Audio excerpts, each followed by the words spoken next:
Guys, आप लोगों ने अपने डेली लाइफ में इस तरीके के सेंटेंसेस जरूर सुने होंगे या बोले होंगे, जैसे मैं तुमसे छुटकारा पाना चाहती हूँ, मैं इस दर्द से छुटकारा पाना चाहता हूँ, मैं अपने डर से छुटकारा पाना चाहती हूँ, वो अपने पिंपल से छुटकारा पाना चाहती है, वो अपने बुरी आदतों से छुटकारा पाना चाहता है। तो यहाँ पे जितने भी सेंटेंसेस लिखे गए हैं, इन सभी सेंटेंसेस में आपको एक चीज कॉमन दिख रही होगी, छुटकारा पाना।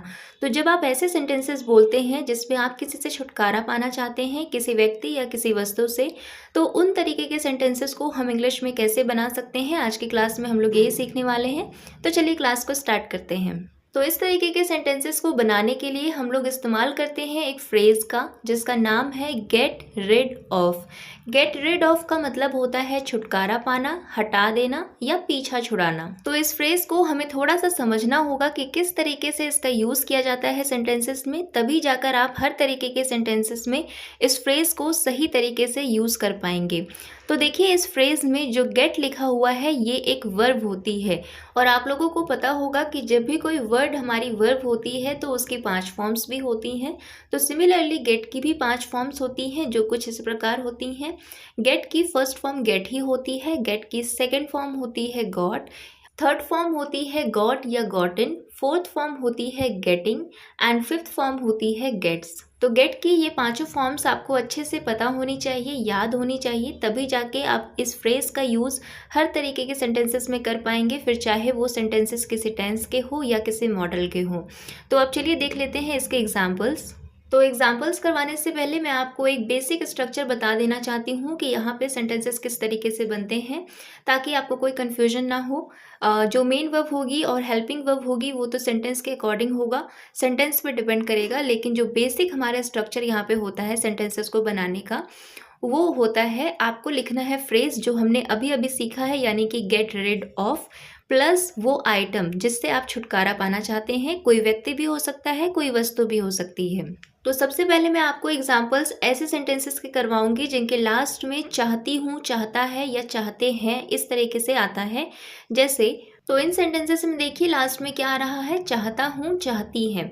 तो इस तरीके के सेंटेंसेस जिनके लास्ट में चाहता हूँ, चाहती है या चाहते हैं आता है, तो वहाँ पे हम वांट टू या वांट्स टू का यूज़ करते हैं सेंटेंसेस को बनाने के लिए। अब वांट टू और वांट्स टू किसके साथ यूज़ करेंगे, देखिए सब्जेक्ट पे डिपेंड करता है। अगर आपका सब्जेक्ट सिंगुलर है, जैसे ही, शी, इट या किसी एक व्यक्ति की बात हो रही है, तो वहाँ पे आप वांट्स टू लगाएंगे सब्जेक्ट के बाद, और उसके बाद आप लिखेंगे गेट रिड ऑफ प्लस वो आइटम जिससे आप छुटकारा पाना चाहते हैं। लेकिन मान लीजिए आपका सब्जेक्ट प्लूरल है, जैसे आई, वी, यू, दे, तो वहाँ पे आप वांट टू लगाएंगे, उसके बाद गेट रिड ऑफ लिखेंगे छुटकारा पाने के लिए, और प्लस वो आइटम लिखेंगे जिससे आप छुटकारा पाना चाहते हैं। सिंपल है। तो चलिए अब सेंटेंसेस को बनाते हैं। तो सबसे पहला हमारा एग्जाम्पल है, मैं तुमसे छुटकारा पाना चाहती हूँ। तो यहाँ पे सब्जेक्ट है मैं, यानी कि आई।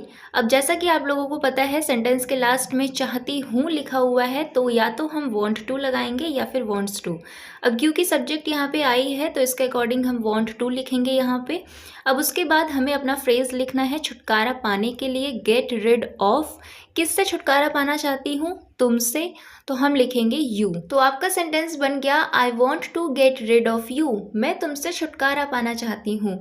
इसी तरह से मैं इस दर्द से छुटकारा पाना चाहता हूँ, तो सेंटेंस बनेगा, I want to get rid of this pain. I यहाँ पे सब्जेक्ट है, उसके बाद हम लोगों ने वॉन्ट टू लगाया क्योंकि सेंटेंस के लास्ट में चाहता हूँ लिखा हुआ है, और छुटकारा पाने के लिए हम लोगों ने लिखा है गेट रिड ऑफ, और जिस चीज़ से हम छुटकारा पाना चाहते हैं उसे हमें लिखना है गेट रिड ऑफ के बाद। तो मैं किससे छुटकारा पाना चाहती हूँ, इस दर्द से, तो हमने यहाँ पे लिखा हुआ है दिस पेन।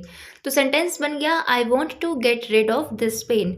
अगर आपको थोड़ा सा एम्फेसाइज करके बोलना है, यानी कि जोर दे के बोलना है, स्ट्रांगली इस बात को अगर किसी को बोलना है, तो आप यहाँ पे इस सेंटेंस को इस तरीके से बना सकते हैं कि मैं सच में इस दर्द से छुटकारा पाना चाहती हूँ।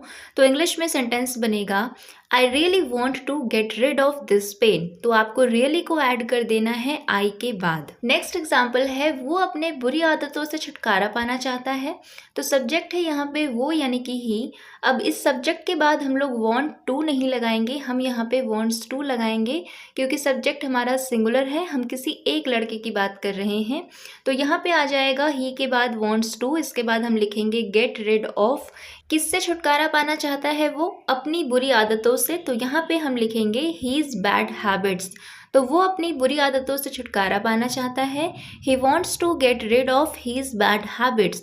ध्यान रखिएगा, अगर यहाँ पे सब्जेक्ट कोई लड़की होती यानी कि शी होती तो यहाँ पे हम गेट रिड ऑफ के बाद हीज बैड हैबिट्स नहीं लिखते, तब यहाँ पे हम हर बैड हैबिट्स लिखते। जैसे कि नेक्स्ट एग्जाम्पल में देखिए, वो अपने डार्क सर्कल से छुटकारा पाना चाहती है। तो यहाँ पे आपका सेंटेंस बनेगा she wants to get rid of her dark circles. यहाँ पे सब्जेक्ट शी है, इसके बाद हमने वॉन्ट्स टू लगाया है क्योंकि सिंगुलर सब्जेक्ट है, हम किसी एक लड़की की बात कर रहे हैं। उसके बाद छुटकारा पाने के लिए गेट रिड ऑफ फ्रेज का इस्तेमाल किया गया है यहाँ पे भी। उसके बाद वो किससे छुटकारा पाना चाहती है? अपने डार्क सर्कल्स ना, तो इसलिए यहाँ पे हम लोगों ने शी के अकॉर्डिंग लिखा है हर डार्क सर्कल्स। तो सेंटेंस बन गया she wants to get rid of her dark circles. इसी तरह से अगर बोलना हो कि मैं अपने पिंपल्स से छुटकारा पाना चाहती हूँ, तो आपका सेंटेंस बनेगा I want to get rid of my pimples. तो ये तो हो गए प्रेजेंट के एग्जाम्पल्स कि अगर आपको प्रेजेंट में बोलना है कि मैं किसी चीज़ से छुटकारा पाना चाहती हूँ या चाहता हूँ, तो वहाँ पे आप वॉन्ट टू या वॉन्ट्स टू का यूज़ करेंगे।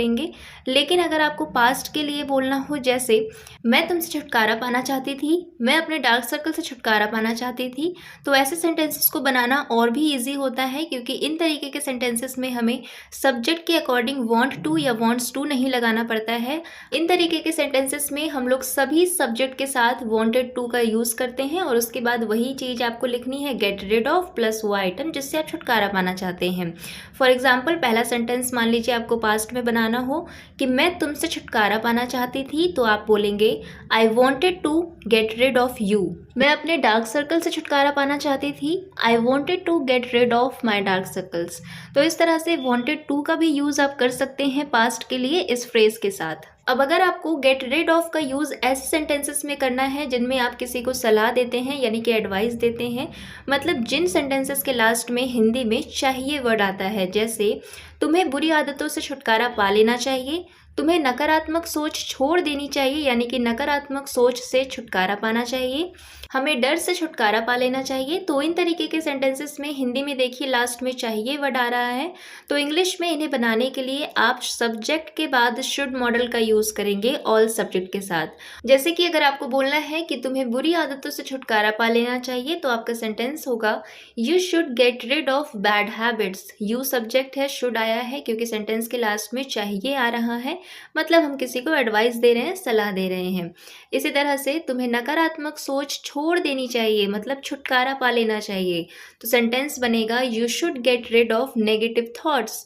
हमें डर से छुटकारा पा लेना चाहिए, we should get rid of fear. तो ये हो गए दूसरे टाइप के सेंटेंसेस। अब मान लीजिए आपको ऐसे सेंटेंसेस बनाने हैं जिनमें आप किसी की क्षमता यानी कि कैपेबिलिटी की बात कर रहे हो, जैसे जिन सेंटेंसेस के लास्ट में हिंदी में सकता है, सकती है या सकते हैं आता है।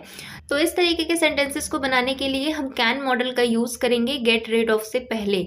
जैसे कि आपको बोलना है कि तुम इस समस्या से छुटकारा पा सकते हो, तो आप बोलेंगे you can get rid of this problem.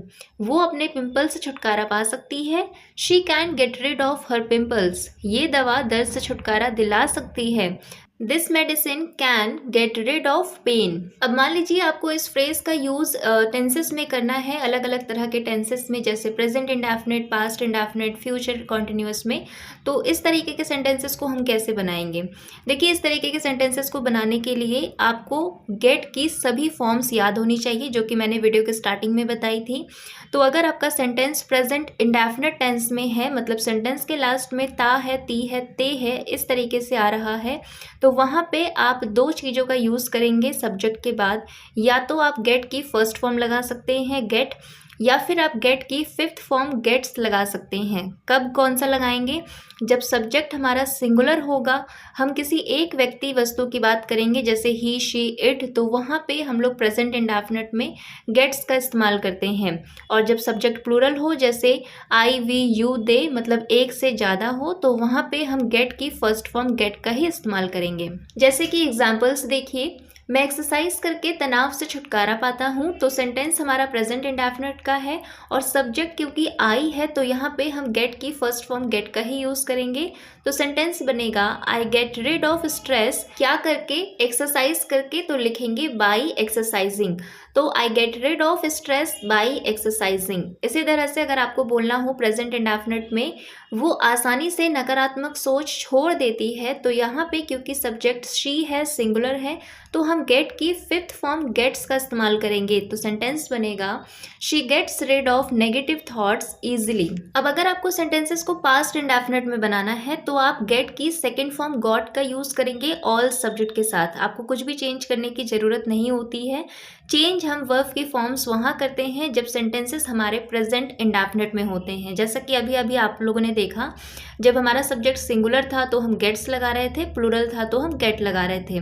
लेकिन सेंटेंस अगर पास्ट इंडेफिनिट में है तो सिर्फ एक वर्ब की फॉर्म यूज होगी गॉट। जैसे कि आपको बोलना हो कि मैंने अपने डर से छुटकारा पा लिया, तो आपका सेंटेंस बनेगा I got rid of my fear. यहाँ पे गेट की सेकेंड फॉर्म गॉट आई है क्योंकि सेंटेंस पास्ट इंडेफिनिट में है।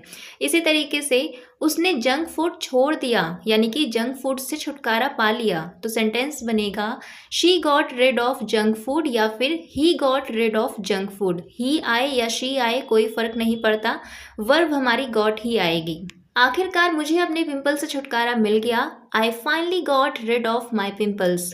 तो इस तरीके से पास्ट इंडेफिनिट में सेंटेंसेस को आप बना सकते हैं। ठीक इसी तरह से आप लोग प्रेजेंट कॉन्टिन्यूअस में भी इस तरीके के सेंटेंसेस को बना सकते हैं। उसके लिए आपको क्या करना होगा, उसके लिए आपको गेट की फोर्थ फॉर्म गेटिंग का यूज करना होगा। लेकिन इससे पहले आपको इज, एम, आर इन तीनों हेल्पिंग वर्ब में से कोई भी एक हेल्पिंग वर्ब लगानी होती है। आप लोगों को रूल पता होगा, अगर हमारा सब्जेक्ट आई है तो हम एम का यूज करते हैं, अगर सब्जेक्ट सिंगुलर है तो हम इज का यूज करते हैं, और अगर सब्जेक्ट हमारा प्लूरल है तो हम आर का यूज करते हैं। फॉर एग्जाम्पल, मैं हर रोज अपने डर से छुटकारा पा रहा हूं, तो आपका सेंटेंस बनेगा I am getting rid of my fear every day. I subject है इसलिए हेल्पिंग वर्ब के तौर पे एम का इस्तेमाल किया गया है। इसी तरह से हम पुरानी चीज़ों से छुटकारा पा रहे हैं, तो सब्जेक्ट यहाँ पे हम यानी कि वी है, मतलब प्लूरल है, तो हम आर हेल्पिंग वर्ब का यूज़ करेंगे। तो सेंटेंस बनेगा we are getting rid of old things. तो इस तरीके से आप लोग भी गेट रिड ऑफ का यूज़ हर तरीके के सेंटेंसेस में बड़े ही आराम से कर सकते हैं। बस शर्त इतनी है कि आपको टेंसेस आने चाहिए, टेंसेस के रूल्स पता होने चाहिए, मॉडल्स के बारे में पता होना चाहिए कि हम कब कौन सा मॉडल यूज़ करते हैं। अब मैं आपको प्रैक्टिस के लिए कुछ सेंटेंसेस दे रही हूँ, तो इनका आंसर क्या होगा आपको कमेंट बॉक्स में कमेंट करना है। और ये वीडियो अगर आपको पसंद आई हो तो लाइक कर दीजिएगा। Thanks for watching.